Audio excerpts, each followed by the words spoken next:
জয় জগন্নাথ। চলছে এখন জগন্নাথ মহাপ্রভুর রথযাত্রা মহোৎসব। আর জগন্নাথ দেবের রথযাত্রা মানেই পুরীর বিখ্যাত সেই ছানা পোড়ার মিষ্টির কথা ভীষণভাবে মনে পড়ে। জগন্নাথ দেবের রথযাত্রায় পুরী যেতে নাই বা পারলাম, বাড়িতে বসেই সেই ছানা পোড়া মিষ্টির স্বাদ নেওয়া যেতেই পারে।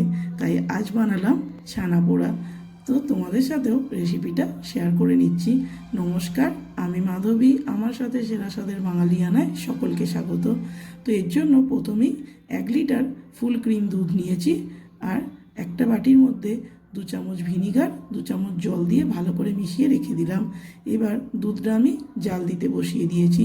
দুধটা যখন টকবক করে ফুটে উঠবে তখন গ্যাসের ফ্লেমটা অফ করে দিয়েছি। এবার 2 মিনিট মতন একটু নাড়াচাড়া করার পরে দিয়ে দিলাম ভিনিগারটা। আবার একটু নাড়াচাড়া করলেই ছানাটা সুন্দরভাবে কেটে যাবে। এইভাবে ছানা বানালে ছানাটা হবে ভীষণ নরম। তো এই যে দেখো ছানা কেটে গেছে। এবার একটা সুতির কাপড়ে আমি ছানাটা ছেঁকে নিচ্ছি।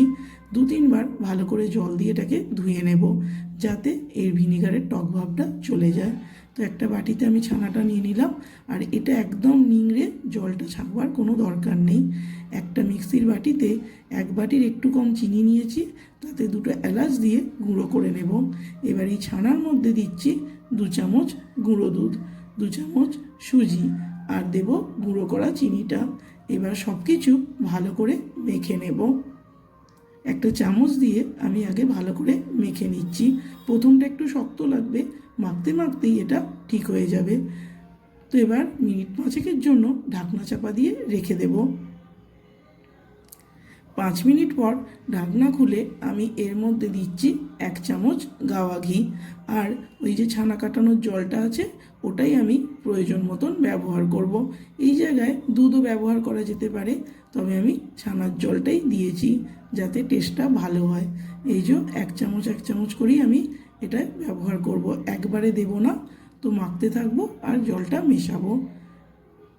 এই যে এইবার হাত দিয়ে আমি সুন্দর করে এটাকে মেখে নিচ্ছি। আমি 2 চামচ জল দিয়েছি, আর প্রয়োজনে আরও 2 চামচ ব্যবহার করেছি। তো এবার মিশ্রণটা আমি ভালো করে মেখে নিচ্ছি। আমার রেসিপিগুলো যদি ভালো লেগে থাকে তাহলে প্লিজ আমার চ্যানেলটাকে সাবস্ক্রাইব করে পাশে থাকা বেল আইকনটা প্রেস করে দেবেন, যাতে নতুন কোনো ভিডিও আপলোড করার সাথে সাথেই নোটিফিকেশান পৌঁছে যায়। তো এবার এর মধ্যে কিছু ড্রাই ফ্রুটস দিলাম। আলমন্ড, কাজু বাদাম, পেস্তা, কিশমিশ ভালো করে কুঁচো করে রেখেছিলাম, সেটাই মিশিয়ে ভালো করে মেখে নিচ্ছি। তৈরি হয়ে গেছে পুরো মিশ্রণটা। এবার একটা কেক টিনের মধ্যে ভালো করে তেল মাখিয়ে একটা সাদা পাতা দিয়ে দিলাম, ওপরে একটু ঘি দিয়ে বুলিয়ে নিলাম।